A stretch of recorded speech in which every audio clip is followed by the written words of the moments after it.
찬송가 413장이 있습니다. 많이들 아시는 찬송일 텐데요.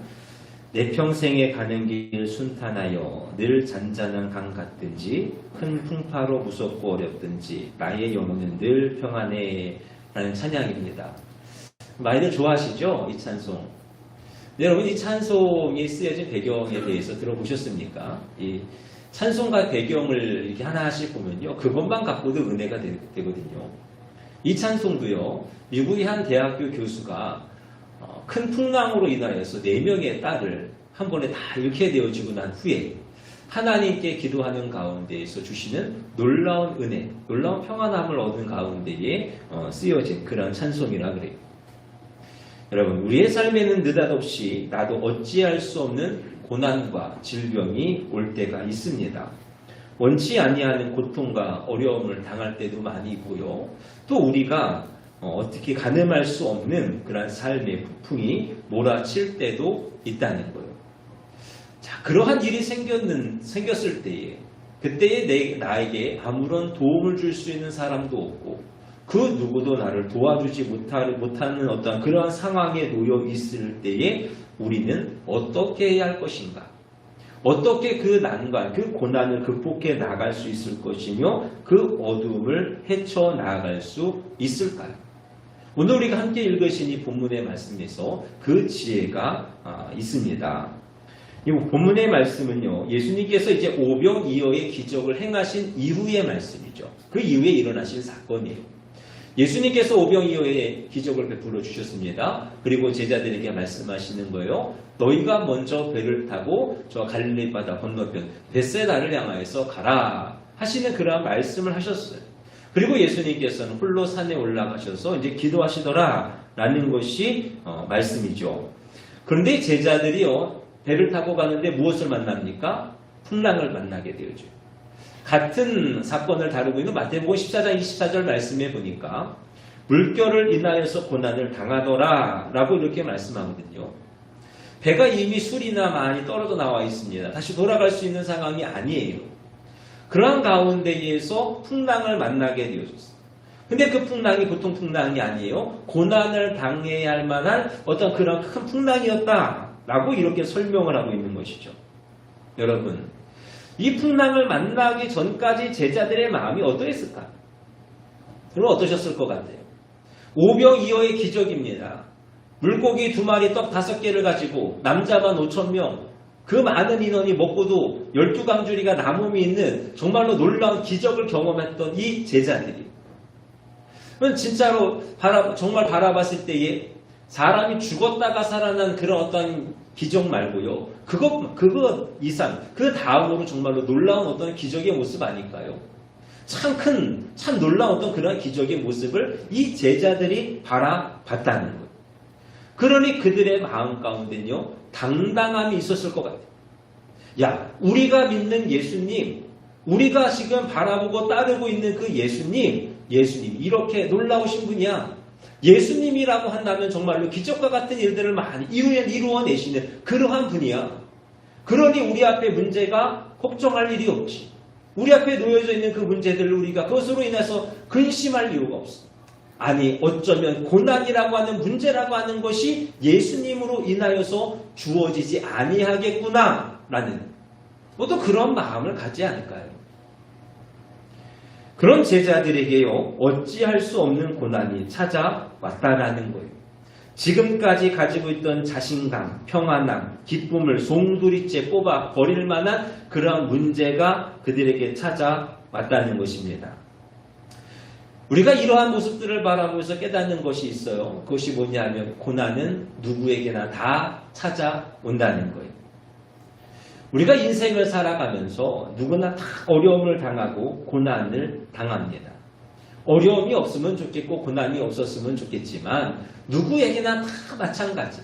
이런 제자들이라고 하면 어떤 사람들이에요? 예수님이 특별히 사랑하셔서 그들과 동고동락하시면서 그들을 택하신 어떤 그러한 모습이잖아요. 그럼에도 그들도 여전히 고난을 당하는 거예요. 오늘을 살아가고 있는 우리 그리스도인들은 어떻습니까? 참 믿음으로 살아가고 신실함으로 살아가고 또 거룩함으로 살아가는 어떤 그러한 자들도 마찬가지. 우리들도 역시나 마찬가지로 그 고난을 당할 수 있다는 것. 제가 어떤 그 SNS 카페에 가입을 하나 한 게 있어요. 작은 교회들이 모여서 이제 모여있는 카페인데요. 그 산 목사님이 몇 년 전부터 이 글을 하나씩 올리셨더라고요. 근데 그분이 이제 글을 올리셔요. 기도의 제목을 올리시는 건데요. 그 내용을 보면 이래요. 그 사모 되시는 분이요. 뇌출혈을 겪으셨다는 거죠. 6번의 수술을 하셨어요. 그래서 뇌병경 1급 장애를 가지셨습니다.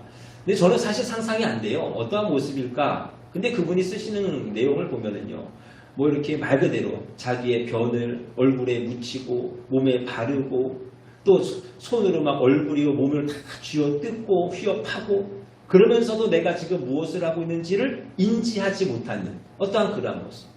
또 밤마다 몸이 다 뒤틀리고 이것을 뭐 정말 마약성 어떤 약을 투여한다 할지라도 진정이 안 되는 그것이 벌써 그 글이 한 3년, 4년 전에 쓰여진 어떤 그러한 글들이더라고요. 뭐 지금은 소천하셨는데 어떤 그러한 모습을 바라보면서 그 가족들은 어떨까요? 그 목사님이야 그래도 어른이니까 버텨. 내 사랑하는 아내니까 그래도 버텨. 근데 그 자녀들이요 다 정신병을 나.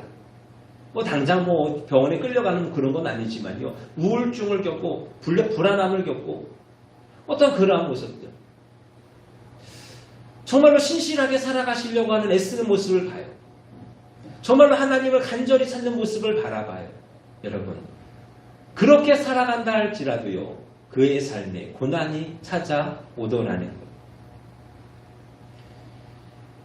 사랑하는 여러분, 우리의 삶에도 풍랑이 찾아옵니다. 고난이 찾아옵니다. 그러면 과연 우리는 그 고난의 것을, 풍랑의 것을 어떻게 극복할 수 있을까? 오늘 이 말씀을 함께 나누시면서 정말로 여러분의 삶에, 여러분의 마음이 큰 위로가 되셨으면 좋겠고요. 또 말씀을 통해서 여러분 힘을 얻으셨으면 좋겠습니다. 그래서 여러분에게 주어지는 고난의 것이든 풍랑의 것이든 무엇이 됐든지 간에 능히 이겨낼 수 있는 하나님의 사람들이 다 되시기를 주님의 이름으로 축원합니다. 첫째로 예수님께서 내가 당하는 인생의 폭풍과 고난을 보고 계신다는 사실을 기억해야 됩니다. 48절의 말씀이요. 바람이 거스름으로 제자들이 힘겹게 노젓는 것을 보시고 밤 4경쯤에 바다 위로 걸어서 그들에게 오사. 주님이요 지금 바라보고 계십니다. 무엇을 바라보시느냐? 바람이 거스려 괴로이 노를 젓는 제자들을 보신다라고 말씀하고 있습니다. 그런데 지금 그 보시는 시각이 언제입니까? 밤 4경이라고 이야기하죠. 이 4경이라고 하는 시간은요. 새벽 3시에서 새벽 6시 사이를 이야기를 해요. 여러분 그 시간에 무엇이 보일까요? 그 시간에 누가 깨어서 무엇인가를 바라보고 있겠다라고 상상할 수 있겠습니까? 그러한 시간일지라도요. 주님께서는 그들을 바라보고 계시다고 합니다. 그럼 제자들이 무슨 생각을 하고 있을까요?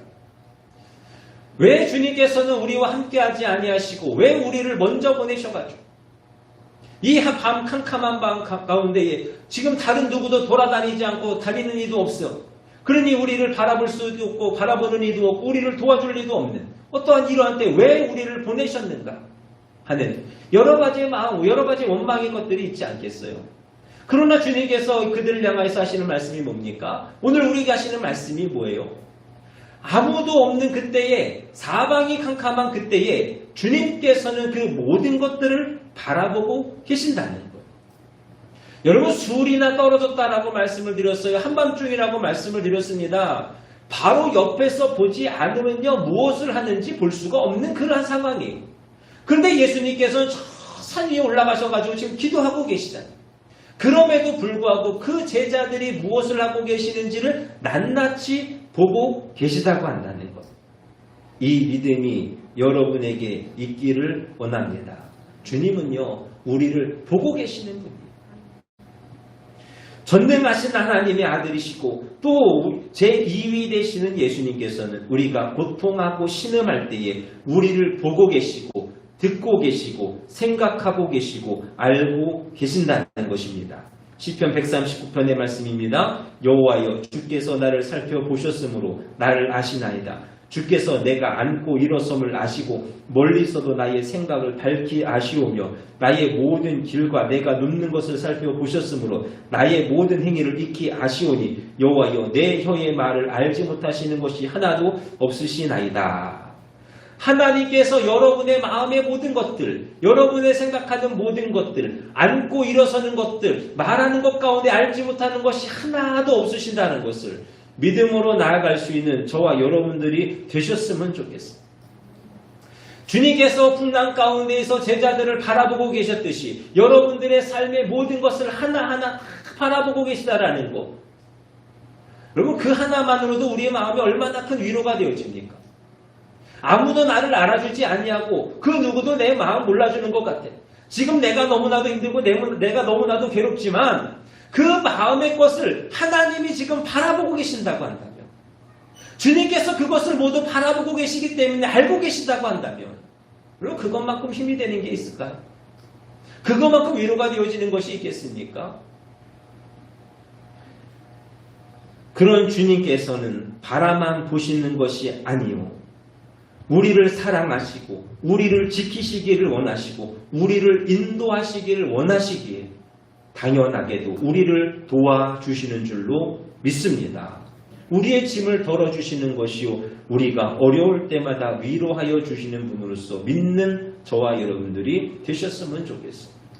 자, 그러면 우리를 바라보시는 그 주님 앞에, 우리 앞에 놓여져 있는 풍랑과 그 고난을 바라보면서 우리는 어떠한 마음을 품어야 될까?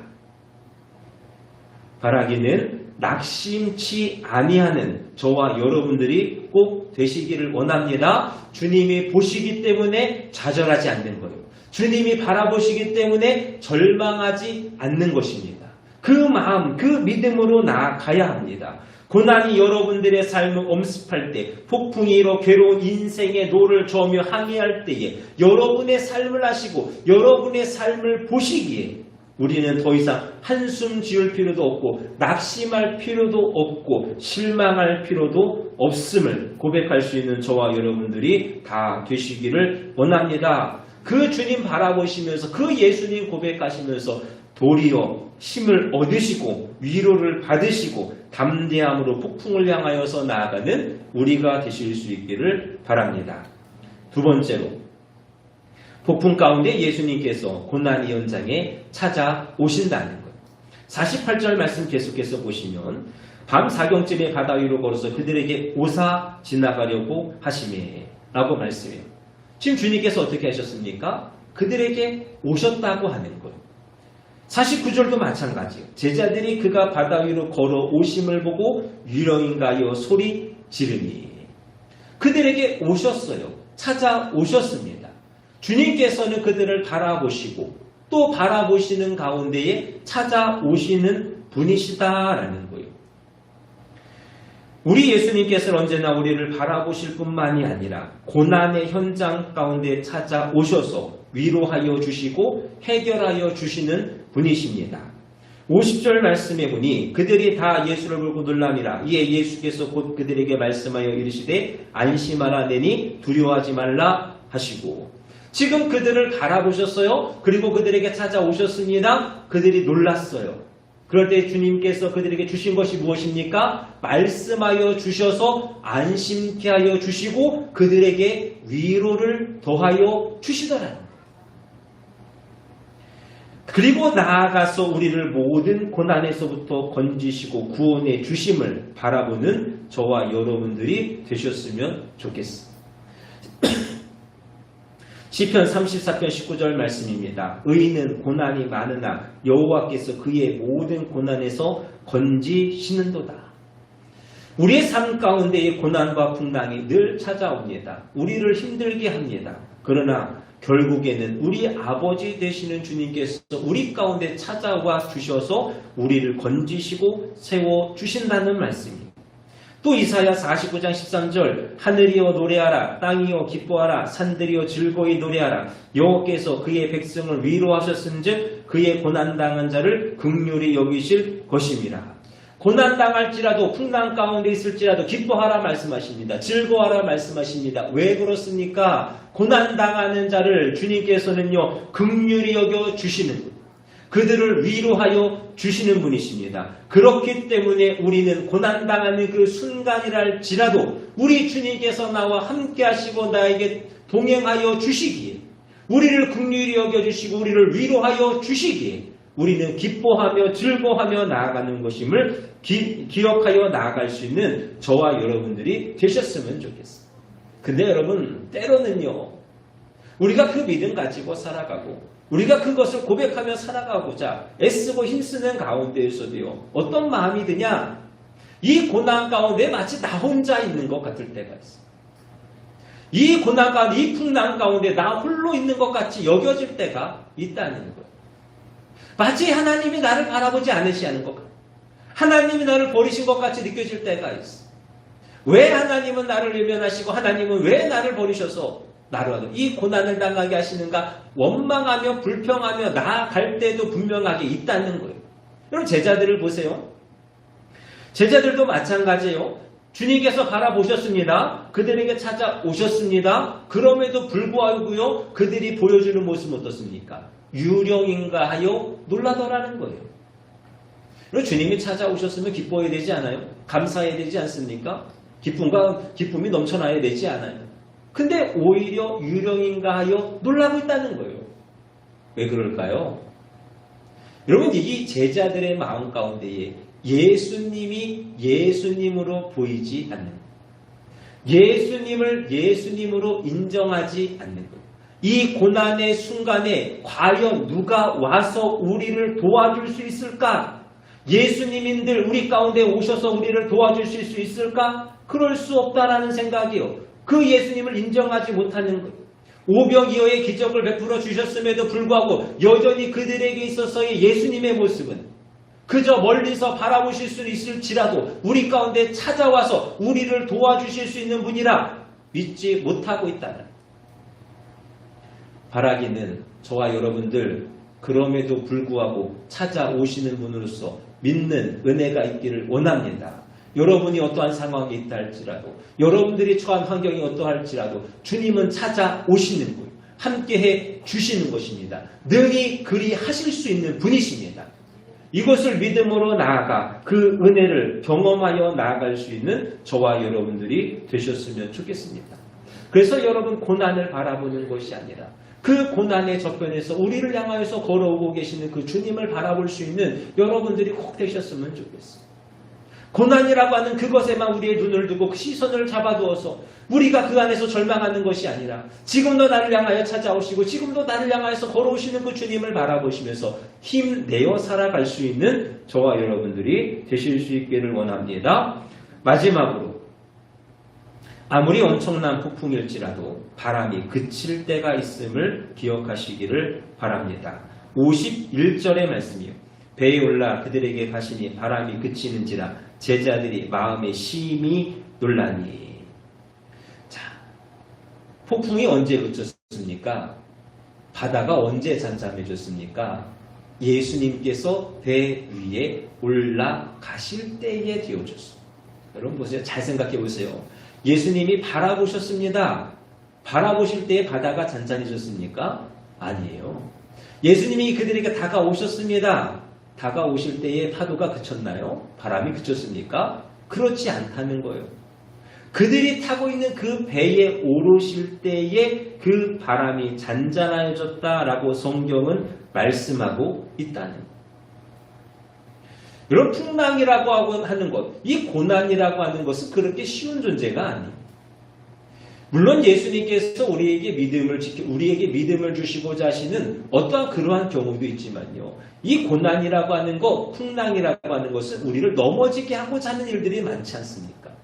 그러니 그것이 쉽게 손을 들겠어요? 쉽게 포기하겠습니까? 그렇지 않아요. 그러나 그럼에도 불구하고 그 풍랑은요, 곧 그칠 수 있다는 거예요. 그 풍랑은 끝날 날이 있다는 사실을 기억할 수 있는 저와 여러분들이 되시기를 원합니다. 언제 그 풍랑이 잠잠해집니까? 주님이 내 인생의 배에 함께 하실 때. 내 인생의 배에 함께 하실 때. 그렇기 때문에 여러분 우리가 해야 될 일은 뭐냐? 내 삶의 중심에 주님을 모시는 것. 내 삶의 주인을 주님으로 인정하고 주님을 더욱 의지하는 삶을 살아야 합니다. 여러분 주님을 믿는다라고 이야기해요. 내가 신앙생활 한다고 이야기합니다. 내가 교회 열심히 다닌다라고 이야기해요.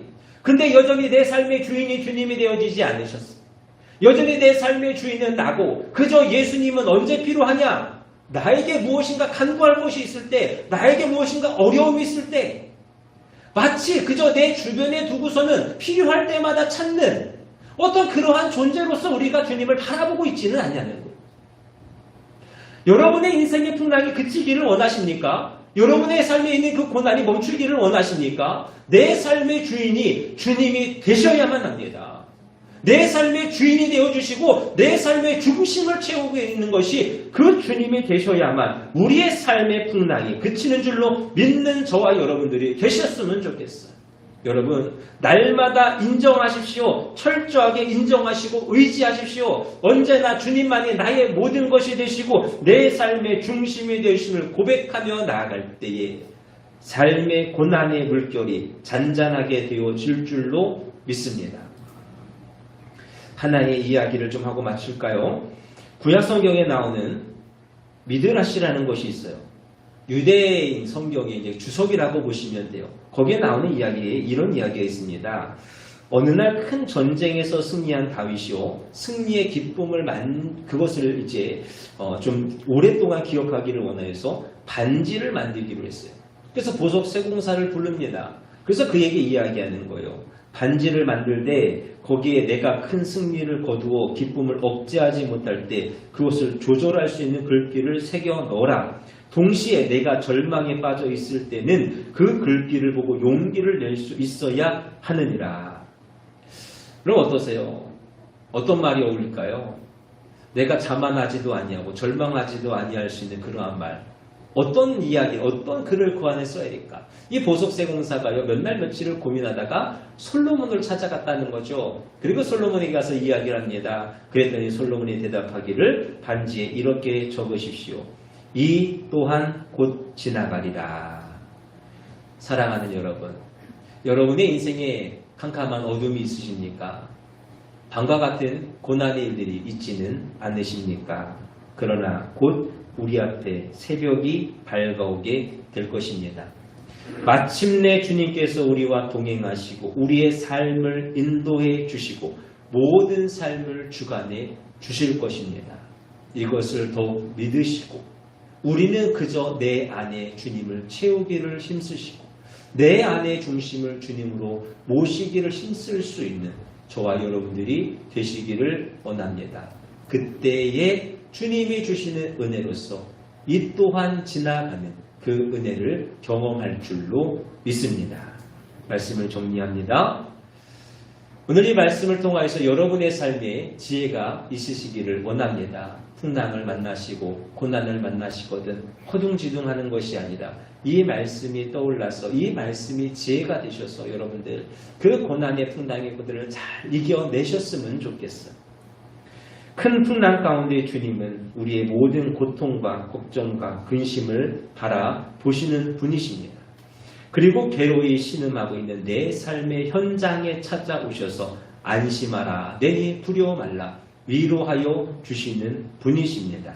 그리고 결국 그 풍랑을 잠잠케 하시고 모든 문제를 해결하여 주심을 믿고 나아가는 저와 여러분들, 그리하여서 주님이 주시는 기쁨과 평안함에 살아가는 은혜가 넘치는 여러분들의 삶이 되시기를 주님의 이름으로 축원합니다. 기도하겠습니다.